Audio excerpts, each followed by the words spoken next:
Pues regresamos, volvemos otra vez al estudio de la epístola, esta epístola tan importante como todo el resto de las escrituras, pero tan rica también como todo el resto de las escrituras, pero tan necesaria que la conozcamos, la epístola a los romanos.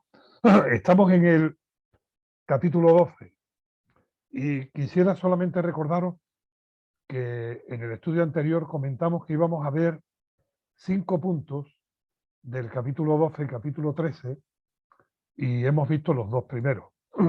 Estamos hablando del tema de la vida cristiana. Se extiende un poco más allá del 13, pero ahora mismo nos vamos a centrar en los capítulos 12 y 13 de la epístola a los romanos. Vimos que para que nuestra vida sea transformada, para que no nos amoldemos o nos dejemos conformar a el molde de los tiempos, de las sociedades, de las circunstancias, sino que persigamos y avancemos en torno a una meta concreta, que es la de ir siendo más conforme a la imagen de Jesús. Para que esta vida vaya siendo transformada, es necesario, es indispensable que se produzca una renovación en nuestra mente.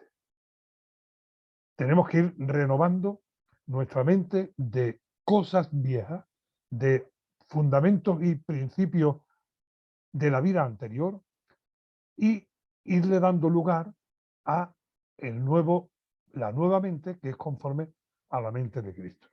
Y vimos 2 aspectos de esa transformación. En primer lugar, que no tengamos más alto concepto de sí, de nosotros mismos, que el que debemos tener, sino que pensemos de nosotros con cordura. Esto tiene que ver con tener un buen concepto justo, adecuado, correcto, sincero, acerca de uno mismo. Ni sobreestimarnos ni subestimarnos, sino tener la medida de Cristo con el cual confrontarnos, vernos y ver cuál es nuestra realidad. Avanzamos también viendo en relación con los dones espirituales que Dios, el Espíritu Santo, nos ha dado en la conversión, en el nuevo nacimiento, y el ejercicio de esos dones dentro del cuerpo de Cristo, que es la Iglesia. De manera que lo que cada uno piensa acerca de sí mismo, y en ese pensamiento incluye el conocer cuáles son los dones, el don o los dones que el Espíritu Santo nos ha dado, y cómo debemos ejercitar dentro del cuerpo en la función de esos dones en beneficio del cuerpo. Pero esto ya lo hemos visto con anterioridad. Ahora vamos al tercer aspecto o al tercer punto, que tiene que ver con nuestra presencia y nuestra relación con el mundo que nos rodea, con la sociedad que nos rodea. No somos del mundo, pero estamos en el mundo. Y nos relacionamos con otros no creyentes, con personas no creyentes. ¿Y cómo debe ser esa relación nuestra? ¿Cómo, de acuerdo con la palabra de Dios, tenemos que mantener nuestra condición de cristianos en un mundo no cristiano? Nuestra influencia como hijos de Dios en un mundo rebelde contra Dios. Y Pablo, inspirado por el Espíritu Santo, va a lo práctico también. Nosotros tenemos relación social, económica, laboral, política, religiosa en cuanto a la gente que nos rodea. ¿Cuál debe ser nuestra actitud? ¿Cómo es de acuerdo con la regla de fe? Es decir, el modelo de la fe del Señor Jesucristo, ¿cuál es la forma en la que nosotros debemos vivir y comportarnos y reaccionar. Versículo 14 de Romanos 12. Bendecid a los que os persiguen. Bendecid y no maldigáis. Ahora no está hablando de los creyentes. Ahora está hablando de que estamos en un mundo hostil. En general, con reacciones contrarias al Evangelio. Pero antes de entrar en el pasaje, una consideración. Voy a intentar ser breve para no comerme el tiempo. Tenemos dos aspectos que hemos de saber distinguir y a la vez complementar. La verdad como base y fundamento de la fe cristiana, la verdad que está en la revelación de Dios a través de su palabra, y luego también la forma en la que vivimos la verdad. ¿Cómo vivimos esa verdad en circunstancias distintas, en situaciones distintas, en lugares distintos, en épocas y en edades distintas? Y hemos de distinguir la verdad de la vivencia de esa verdad. Voy a intentar explicarme. La verdad es el fundamento. Es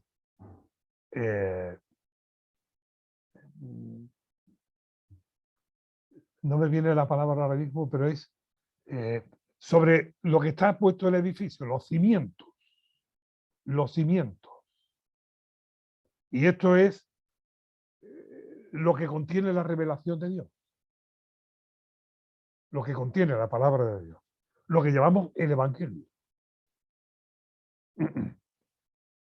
Esta verdad es inmutable. No la podemos cambiar.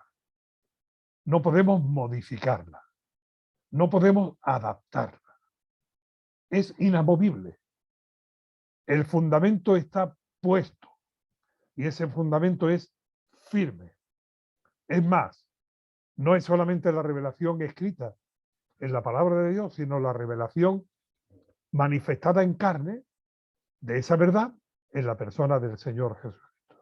Y todo esto es inamovible, innegociable. Esto es lo que sostiene, sobre lo que se fundamenta la auténtica vida cristiana. Ahora, después en la práctica, en la aplicación de esa verdad, pues hay circunstancias distintas. Creo que bastante de nosotros lo hemos vivido como cristianos en la dictadura y como cristianos en la democracia. Y las circunstancias no son las mismas. Las situaciones no son las mismas. Las limitaciones tampoco. Ni la libertad que ahora tenemos. De manera que a veces la circunstancia nos obliga y debemos guardar una discreción, mientras que en otras circunstancias debemos proclamar a voz abierta la verdad del Evangelio. Pero insisto, esa verdad no se puede cambiar. La iglesia es como aquel himno, ¿os acordáis de aquel himno que decía en brava y oscura mar, navega una barca que navega en medio de la tempestad? Pues el creyente también navegamos en medio de circunstancias. Y a veces son complicadas y difíciles y otras son más plácidas o suaves. Pero no cambiemos el fundamento. Ahí no se toca. Podemos vivirlo porque ahora mismo no se vive igual en China que en España, El cristiano no vive la misma circunstancia en China que en España, o en África que en Estados Unidos. Situaciones políticos, sociales, de libertad económica, de circunstancias, influye. Pero no permitamos de ninguna manera que esto afecte a la verdad revelada. La autoridad está en la palabra de Dios. Y esta autoridad tenemos que saberla, tenemos que conocer la revelación de Dios y tenemos que saberla aplicar y vivir en nuestra vida. Por eso no debemos adaptarnos al mundo, pero sí saber vivir como cristianos en el mundo en el que estamos. Por lo tanto, bendecid a los que os persiguen. Bendecid y no maldigáis. En una sociedad donde tanta envidia, tanto celo, tanto mal, tanto daño se está produciendo. Bendecid a los que os persiguen. Esto no podemos cambiarlo, ¿eh?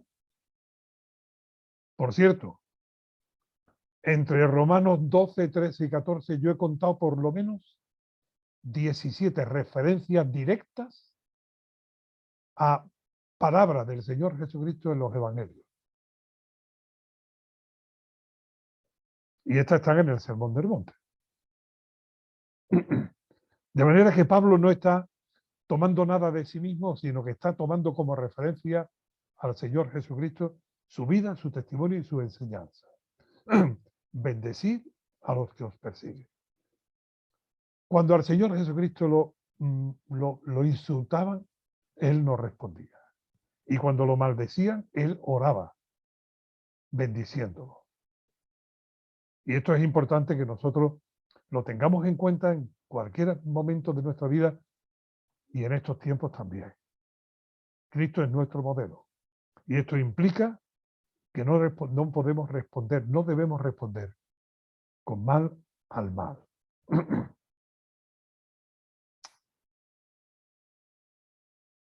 Eso dice el versículo 17, ¿eh? No paguéis a nadie mal por mal. De cualquier tipo de mal, de cualquier daño, de cualquier ofensa. No respondamos de la misma manera. Aunque la carne muchas veces produce o quiere llevarnos a ese punto, renovemos nuestra mente para que sea transformada también nuestras reacciones. No paguéis a nadie mal por mal. Procurad lo bueno delante de todos los hombres. Es decir, cuando nos hacen mal, procuremos nosotros mostrar el bien, lo bueno, delante de todos los hombres, sea cual sea la situación. Pero ahora Pablo, en el versículo 18, entra en un campo de realidad. Si es posible, porque no siempre es posible, si es posible, en cuanto dependa de vosotros, estad en paz con todos los hombres. No siempre es posible. Y no siempre depende de nosotros. Podemos procurarlo, pero la respuesta del no creyente, y algunas veces triste y lamentablemente también de algunos creyentes, no es facilitar la paz, sino justamente todo lo contrario. Por eso Pablo, en un baño de realidad, lo dice así: si es posible, y en cuanto dependa de vosotros, poned vosotros lo que de vuestra parte sea necesario. Facilitar, responder de buena manera y extender, abrir los puentes para que haya una buena relación. Estar en paz con todos los hombres. Y yo creo que ahí está pensando Pablo, o se está refiriendo a creyentes y no creyentes.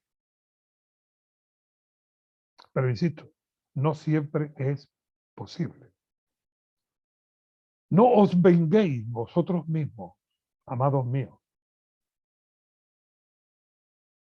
sino dejad lugar a la ira de Dios. Porque escrito está, mía es la venganza, yo pagaré, dice el Señor. Es interesante que en el original dice, dejad lugar a la ira. Y no está el término Dios. Pero como lo que sigue lo implica, dice, porque escrito está, mía es la venganza, yo pagaré, dice el Señor. Lógicamente se está refiriendo no a la ira de la reacción humana, sino al momento en el cual Dios va a juzgar con ira justa y santa todas las actitudes, todos los hechos, todas las obras de todos los hombres. No os venguéis vosotros. Recordáis aquello de la ley del talión, ¿no? Ojo por ojo y diente por diente. Cuando tanto en el antiguo, tanto en el libro de Éxodo como después en Levítico, se refiere a esto, nunca esto significó, nunca fue una enseñanza para aplicarlo de forma personal el ofendido. El hecho de que a alguien le hiciesen un mal no significaba que él estaba legitimado por la ley del talión, por el ojo por ojo, diente por diente, para tomarse él la venganza o para tomarse él la justicia por su propia mano.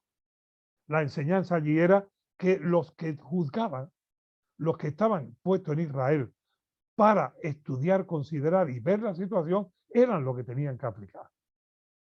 Y si a uno había hecho un mal, pues tenía que recibir la justa retribución con un mal no superior, pero que fuese consciente de lo que había hecho. Por lo tanto, aquí cuando dice el apóstol Pablo, no os venguéis vosotros mismos, está manteniendo la enseñanza de allí del Antiguo Testamento. Dios nunca justifica la venganza. Dios nunca autoriza que el ofendido se tome la justicia por su propia mano. Y mucho menos en el Evangelio del Señor Jesucristo. Pero dejad lugar a la ira de Dios. Es decir, cuando recibimos un mal, procuremos la paz. Y si no es posible, encomendemos la causa a las manos de Dios, que Él, en el momento adecuado, conveniente y correcto, hará justicia. Puede que nosotros no la veamos, pero el justo juicio de Dios y la justa ira de Dios va a ser derramada sobre todo tipo de mal. Y esto debiera servirnos a nosotros para no procurar responder al mal con el mal. Mía es la venganza, yo pagaré, dice el Señor. ¿Os acordáis cómo cuando Pablo iba camino de Damasco persiguiendo a los cristianos para azotarlos, para meterlos en la prisión, inclusive él había consentido en la muerte de Esteban? Cuando el Señor Jesucristo le habla en el camino, la expresión es, Saulo, Saulo, ¿por qué me persigues? No le dice, ¿por qué persigues a los cristianos? No le dice, ¿por qué persigues a la iglesia? ¿Por qué me persigues? Porque cuando a ti, como hijo de Dios, te hacen un mal, te hacen un desprecio, te hacen daño, se lo están haciendo a tu Padre que está en los cielos. Y él dice, no te vengues tú, no des lugar tú a tu ira, porque tu ira, en la ira del hombre, siempre obra el mal. Pablo dice en Efesios, airaos, pero no pequéis. Pero en la ira del hombre no obra la justicia, sino el mal. Por eso, aquí Pablo dice, no os venguéis vosotros mismos. Dios se va a tomar la justicia, Dios va a aplicar el juicio. Así que, como consecuencia de esto, dice el apóstol Pablo en el versículo 20, si tu enemigo tuviere hambre, dale de comer. Si tuviere sed, dale de beber. Esto es responder con bien al mal. Que te insultan, tú bendice. Que te maldicen, tú bendice. Que nos hacen mal, procuremos devolver bien, siempre que sea posible, siempre que dependa de nosotros. Si tu enemigo tuviera hambre, dale de comer, si tuviera sed, dale de beber, pues haciendo esto, ascuas de fuego amontonarás sobre su cabeza. Esta es una frase un poco ahí que se le ha buscado muchas explicaciones. Pero yo creo que se refiere en un sentido a que, oye, si nos hacen mal y devolvemos bien, es como si se metiera calor en el pensamiento, en la conciencia, fuego que redarguya, y se le da oportunidad al otro para considerar que no está actuando bien. Ascuas de fuego amontonará su cabeza sobre su conciencia, quiere decir que aún sobre su cabeza, aún no es solamente que no le hacemos mal, sino que se le provee de elementos que pueda considerar y pueda ver su mal actuar. Y esto es parte del testimonio del Evangelio. ¿Os acordáis? Cristo en la cruz, cuando el centurión que allí estaba y que había sido testigo, acompañándolo en el camino al monte donde lo crucificaron, y había visto cómo le escupía, cómo le maldecían y la respuesta del Señor Jesucristo. Y cómo desde la cruz él dijo, Padre, perdónalo. No saben lo que hacen. Cuando Jesús expiró, aquel hombre dijo, verdaderamente este hombre era hijo de Dios. Es que, es que no queda sin el testimonio, es que no queda sin el efecto que produce. Mirad, hermanos, no es solamente una cuestión de ética, no es solamente una cuestión de comportamiento, es sobre todo una cuestión de testimonio. Es una cuestión de que mostramos el carácter de Cristo, la condición del cristiano. No seas vencido de lo malo, sino vence con el bien el mal. Uy, ¿cómo cambiarían tantas situaciones si esto se aplicara? Lo que pasa es que en un mundo incrédulo, en un mundo, en una sociedad donde Cristo no es considerado y su enseñanza no es valorada, pues esto es extraño. Pero es importante que los hijos de Dios lo apliquemos, lo vivamos. Pero esto cambia cualquier sociedad de este estilo.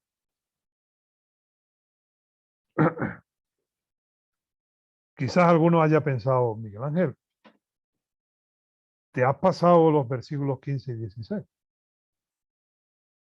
No, es que he querido desde el 17, que creo que es donde se explica el 14 y el 14, pues verlo. Pero vamos a volver al 15 y al 16, ¿vale? Gozaos con los que se gozan. Llorad con los que lloran. Esto se llama compasión. Y me gusta esta palabra, ¿eh? Compasión. Porque a veces en la expresión del término de la palabra compasión, lo vemos como solamente como una actitud de misericordia. Pero es que no es solamente una actitud con misericordia, es que implica también que ponemos nuestro empeño. Compasión quiere decir eh, que no hay lugar para la indiferencia, sino que el corazón bulle y la conciencia y la mente y la voluntad se implican en sentirnos cercanos con aquellos que tienen motivos para tener gozo y participamos de su gozo sin tener envidia, sino alegrándonos por el bien ajeno, gozaos con los que se gozan y llorad con los que lloran. A la vez que mostramos solidaridad y también compañía y también compasión cuando hay momentos de sufrimiento.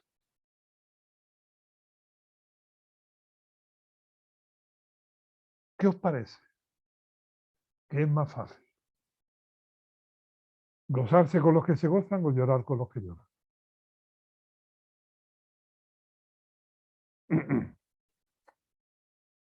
Piénsalo. A nosotros como seres humanos, ¿qué nos resulta más fácil? ¿Estar al lado y llorar con el que llora? ¿O sentir el gozo de los que tienen motivo para estar gozosos? Yo me temo que sea más fácil llorar con los que lloran. Porque en definitiva eso nos coloca a nosotros en una posición, en un estado, en una circunstancia favorable. Es el otro el que sufre y, y bueno, me, me, me solidarizo, tengo empatía con él y procuro de consolarle, pero yo soy el que da, ¿no? El que comparte. Pero que si el otro ha recibido una herencia y se goza de la herencia, algunas veces puede también surgir en nosotros, ¿y por qué no yo? ¿Y por qué no a mí? ¿Y por qué ha tenido que ser al otro? Y esto nos muestra la necesidad de ser sabio y prudente sobre los conceptos de uno mismo. Hermanos y hermanas, bueno no hay ni uno. Y en nuestra condición humana, en nuestra realidad humana, no somos buenos. Pero estamos hablando aquí de la vida cristiana. Estamos hablando aquí del nuevo nacimiento. Estamos hablando aquí de los que no andan en la carne, sino conforme al Espíritu.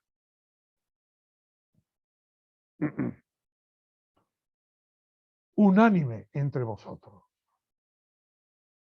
Es decir, teniendo la actitud de comprender a los demás.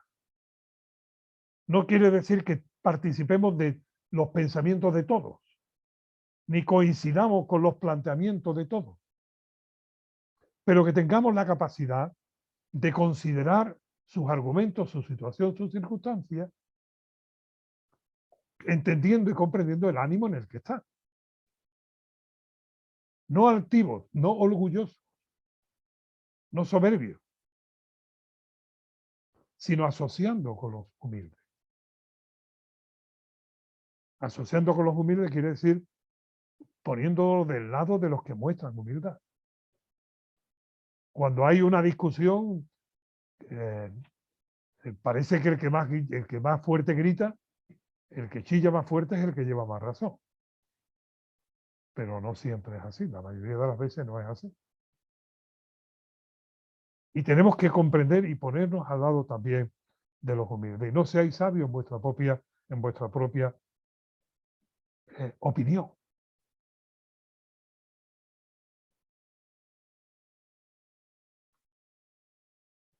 Esto tiene que ver con la vida en nuestra sociedad, con nuestros vecinos, nuestros compañeros, con nuestros amigos, con nuestros familiares no creyentes, con los creyentes también. Y aquí el apóstol Pablo nos da herramientas suficientes para que entendamos cómo se vive la vida cristiana. Pero ahora en el capítulo 13 llega también a otro punto.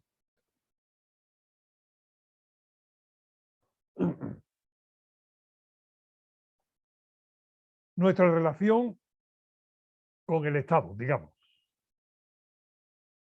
con las autoridades.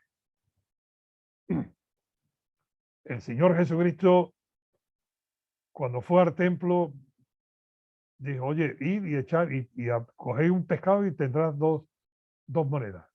Conviene que paguemos, que cumplamos la ley. Él se sujetó a la ley de los hombres siempre que la ley de los hombres no fuese en contra de la ley de Dios. Es necesario obedecer a Dios antes que a los hombres. Pero, dice el capítulo 13, y esto también, vivimos en una sociedad acostumbrada al engaño, a la mentira. Pues mira, sométase toda persona a las autoridades superiores, porque no hay autoridad sino de parte de Dios, y las que hay por Dios han sido establecidas. Esto necesita una explicación, creo yo. No quiere decir que Dios haya colocado en lugares de autoridad a gobernantes criminales de la historia. Pensemos en Nerón o Hitler o cualquier otro. Pero Dios ha establecido, y lo hizo con Noé, después del diluvio, el gobierno del hombre por el hombre. Y estableció la autoridad y el poder para juzgar y para gobernar. Y este orden, este principio de autoridad, de gobierno, está establecido por Dios. Porque antes del diluvio, cada cual era su propio guardián. Pero ahora, y llega al extremo de decir allí, el hombre que derramare la sangre del hombre, por el hombre será derramada. Y hasta establece la pena de muerte. Y establece el gobierno del hombre por el hombre. Y la autoridad establecida por Dios. No de cada individuo, sino el sistema de gobierno y de autoridad. De modo, versículo 2, que quien se opone a la autoridad, a lo establecido por Dios, resiste. Y los que resisten acarrean condenación para sí mismos, juicio para sí mismos. Porque los magistrados no están para infundir temor al que hace el bien, sino al malo. ¿Quieres pues no tener la autoridad? Haz lo bueno y tendrás alabanza de ella. Ojalá no solamente los jueces juzgaran y condenaran el mal, sino también hubiese una autoridad que considerara y premiara el bien. Pero en nuestra sociedad te tienes que morir para que te den un reconocimiento. Generalmente. Y en muchos casos, si quieres que hablen bien de ti, pues muérete. Y entonces ya hablarán bien de ti. Pero cuando Dios estableció la autoridad, no era solamente para castigar al que hacía el mal, sino también para reconocer al que hace lo bueno. Lo ejemplar. Y son casos muy raros estos reconocimientos. Versículo 4, porque es servidor. ¿Quién? Los que gobiernan, los que ejercen autoridad, los que están en lugar de autoridad. Es servidor de Dios para tu bien. Fíjate que aún en el gobierno de los no creyentes, Dios lo entiende como que están sirviendo a Él en el gobierno, en el ejercicio de la autoridad dentro del mundo. Es servidor para tu bien. Pero si haces lo malo, teme, porque no en vano lleva la espada, pues es servidor de Dios, vengador para el castigar al que hace lo malo. Hay un ejercicio de retribución que Dios ha establecido como control, como gobierno, como manera de ordenar este mundo en caos, darle por lo menos un poco de sentido. Y aunque los hombres lo hagan mal, y en la historia ha habido muchos gobernantes que han cometido barbaridades, esto no quiere decir que Dios no lo haya hecho bien. Quiere decir que el hombre no usa bien las instrucciones, las herramientas, lo que Dios ha establecido. Por ejemplo, el papel de los padres. Sabemos cuál es el plan de Dios en el ejercicio de la crianza y educación y formación de nuestros hijos. Y si no lo hacemos bien, no es culpa de Dios o responsabilidad de Dios, sino es cuestión nuestra. Pues pasa aquí también. Por lo cual, versículo 5, es necesario estarle sujetos. No solamente por razón del castigo, sino también por causa de la conciencia. Oye, nosotros como cristianos, esto tenemos que entenderlo. Yo puede que no esté de acuerdo con el alcalde de mi pueblo, pero tengo que respetarlo como una autoridad. Y tengo que tratarlo con honor. Y dictan normas y yo debo respetar las normas. Y dice, no se saca la basura antes de las 6 de la tarde. Y no es solamente porque haya una normativa, sino también por mi conciencia cristiana, yo debo respetar esas normas si están establecidas. U otras. Porque en definitiva se pretende una mejor convivencia. Así que mirad, hermano, hay gente que se saltan las leyes a piola y hacen lo que le dan la gana. Pero nosotros no. No debe de ser así. Y ahora entramos en un... Bueno, y esto además es que nos permite que el testimonio del Evangelio no solamente sea de palabra, sino también considerando vuestra buena manera de vivir. Y glorifiquen a vuestro Padre que está en los cielos. Qué bueno si nuestros vecinos hablan bien de nosotros. O por lo menos nos respetan por el comportamiento, por la gentileza, por la actitud de ayuda, por la falta de... porque no criticamos al otro. En un mundo de tanta crítica, de tanta envidia, hace falta testimonio.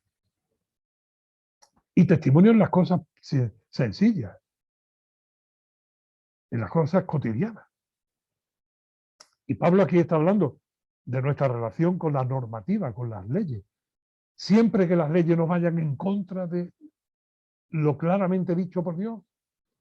Si el alcalde de mi pueblo dictamina o dicta un bando donde dice que, bueno, el día de la romería todos tenemos que ir a la romería y dar honor a la imagen, pues yo no voy a ir. Y no voy a obedecer esa norma, ese bando, porque va en contra de lo que Dios dice. No te harás imagen ni semejanza, no te inclinarás a ella ni la honrarás. Pero hay cosas en las que por el bien común es conveniente estar. Tenemos que avanzar, porque estos son cuestiones que no en detalle, sino de manera general miramos. Pero ahora llegamos a un punto un poco complicado o un poco más delicado. Pues por esto pagáis también los tributos, o no lo pagáis. Aquí no dice que paguemos, que debemos pagar los tributos, sino aquí dice que ya pagamos los tributos y los impuestos.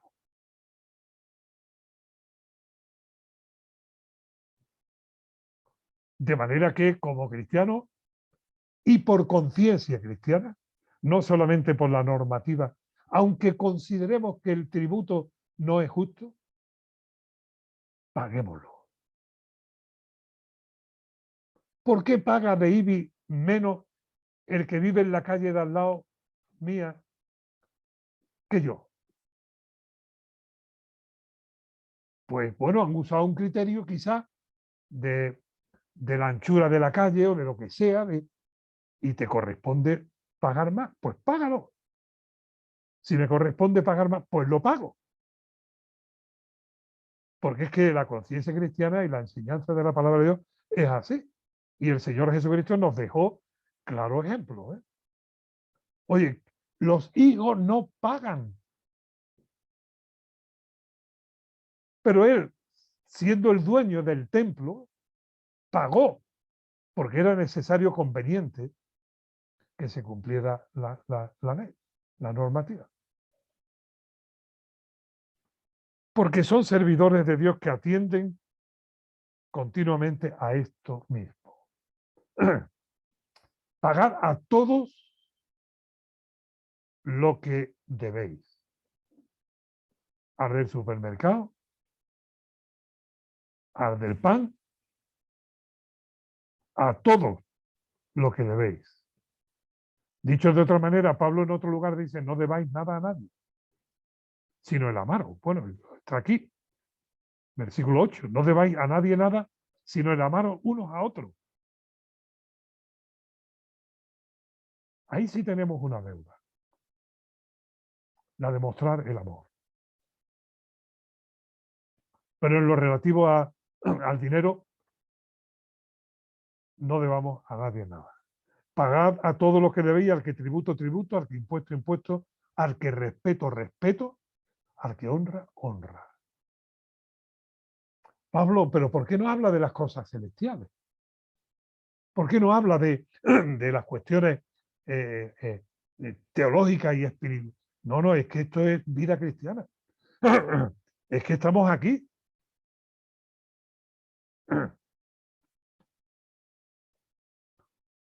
Hace años, quizá, sí, casi 40 años, se convirtió una joven, después se convirtió su hermana, después el padre y la madre, y resulta que tenían hecho un puente en el contador de la luz.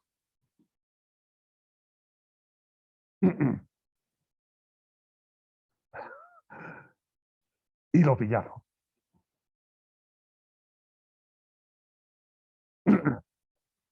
Y lo pillaron. Esto llevaba un poco tiempo convertido. Y le quitaron el contador. Y le cortaron el suministro no por falta de pago, sino es que no le daban la luz. Y vinieron, pastor, mira, pasa esto. Y yo le dije, es que está así, en la vida cristiana es el comportamiento. Y yo le acompañé a ellos, a él, le acompañé a la empresa suministradora. Y hablé con el responsable y le expliqué, mire, yo soy pastor evangélico, ellos llevan un tiempo viniendo a la iglesia y esto lo tenían de antes. Pero ahora yo lo que le aseguro es que no lo van a volver a hacer. Total, resumo, el caso es que le dieron la luz y le dieron un plazo para pagar una sanción y todo lo demás. Pero ¿cuántos contadores hay por ahí manipulados? ¿Cuántos engaños? ¿Cuántos trampas? ¿Cuántas mentiras? Eh, y ahora también con el tema de la marihuana se llama, ¿no?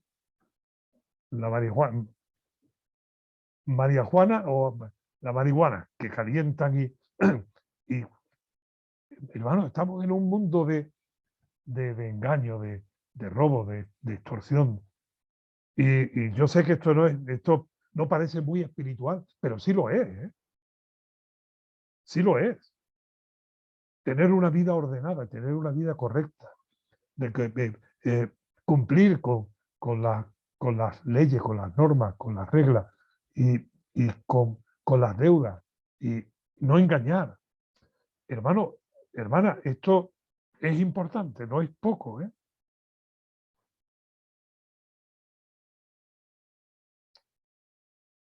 Y a veces hablan más fuerte que nuestras palabras.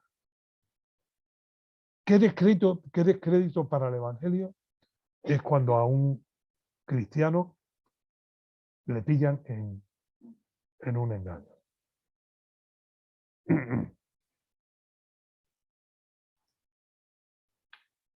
No debáis a nada a nadie, o no debáis a nadie nada, sino el amaros unos a otros, porque el que ama a su prójimo ha cumplido la ley.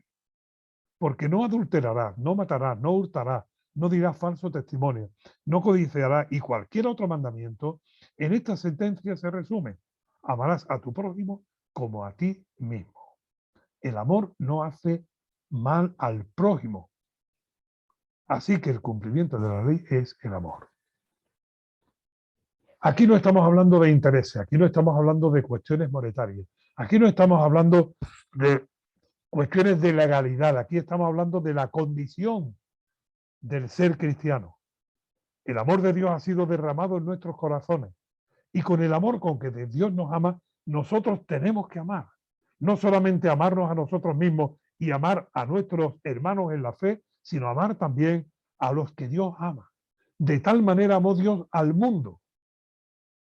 Y al mundo no es el sistema de este mundo. Al mundo son las personas que conformamos este mundo.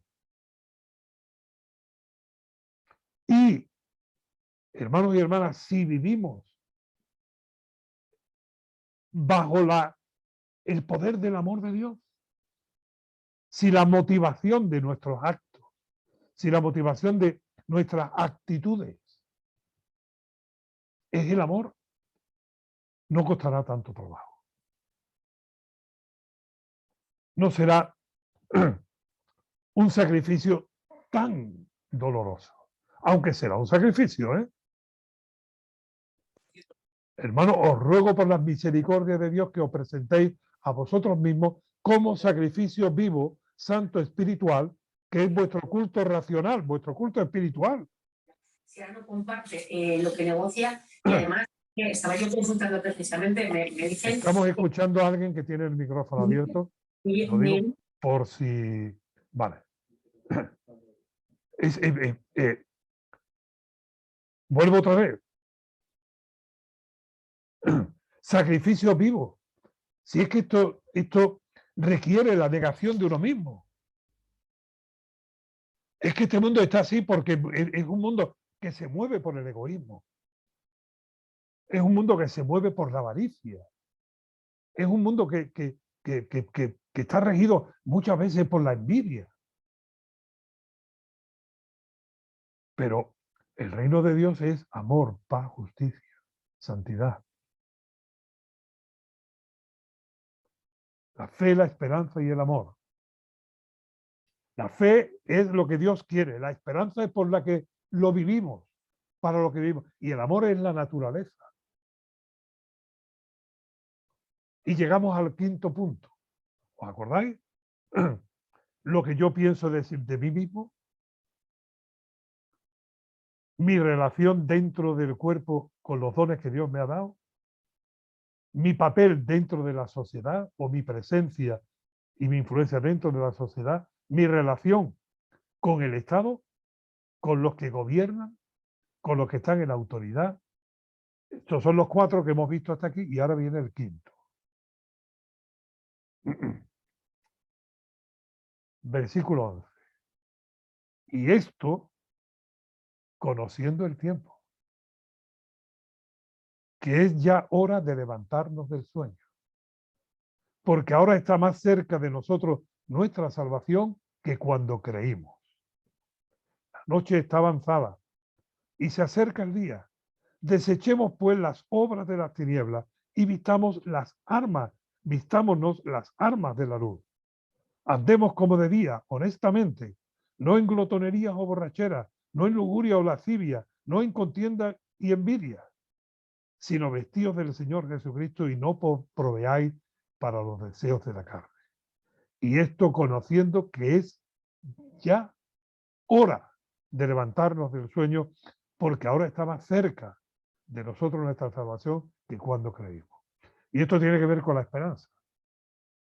Hermano, el Señor está viniendo. Muy cerca.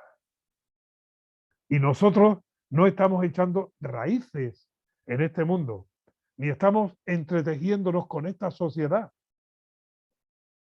Nuestra esperanza está en los cielos. Nuestro tesoro está en los cielos. Nuestra confianza no está en que este mundo vaya mejor. Eso es mentira. Este mundo irá a peor. Nuestra esperanza está en que el Señor Jesucristo viene a recogernos muy pronto.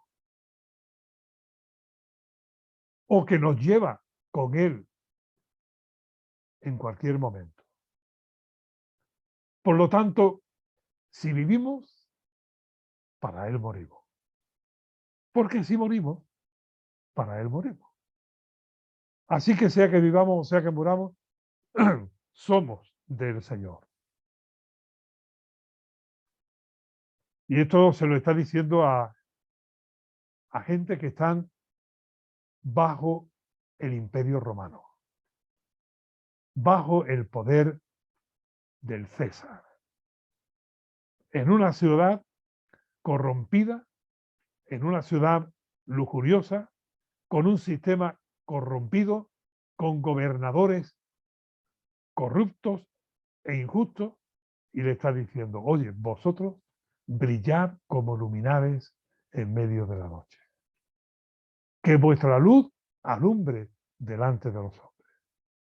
Que vean vuestras buenas obras y glorifiquen a vuestro Padre que está en los cielos. De manera que Pablo llega ya al final y dice, oye, y por último, como colofón de todo esto, no pierda de perspectiva que vamos de paso, que estamos aquí como un rayo fugaz y que muy pronto estaremos con el Señor o el Señor viene a recogernos. Está más cerca de nosotros nuestra salvación que cuando creímos. La vida cristiana es una vida de una carrera. Y mientras más tiempo pasa, estamos más lejos de la salida, pero más cerca de la meta. De manera que lo que hemos corrido ya lo hemos pasado, pero tenemos por delante aún todavía un trecho. Bien, llegamos al final.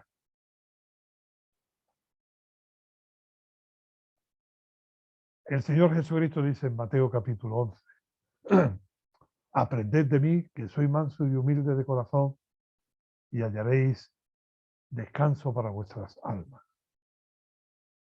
En un mundo de tanta turbulencia y de tanto sufrimiento, ¿queremos tener paz espiritual? Pues vivamos a Cristo. Vivamos cada día como un sacrificio vivo, santo, apartado, es decir, para uso de Dios.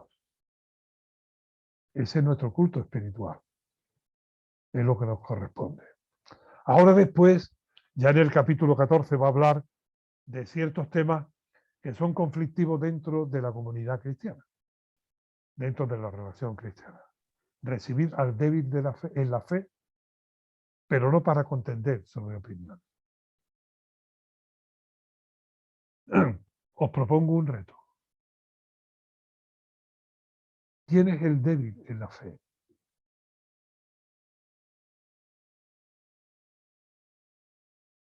¿Quién es el débil en la fe? Pero eso lo veremos Dios mediante la semana que viene, el próximo estudio. Señor, gracias porque tu palabra es fiel, útil Tu palabra es justa, tú haces sabio al sencillo por medio de tu palabra. Tú, Señor, nos has dado esta luz espiritual, para que ella nos alumbre, para que ella nos guíe. Señor, tu palabra es perfecta, es útil. Tu palabra, Señor, es como lo más precioso. Señor, ayúdanos a conocerte por medio de tu palabra, y conocer tu voluntad, y a glorificarte, honrarte y servirte de acuerdo no con nuestras opiniones, con nuestros gustos, ni con nuestros planteamientos, ni con planteamientos de hombres o de iglesias, sino con la autoridad de tu palabra. Señor, no somos soldados solitarios, guerreros solitarios, formamos parte de tu ejército. Y es importante que sepamos ayudarnos y estimularnos los unos a los otros. Gracias, ayúdanos, que tu Espíritu Santo obre y tenga libertad para actuar en nosotros de tal manera que cada día nos lleve más a ser como Cristo es. En el nombre de Jesús. Amén.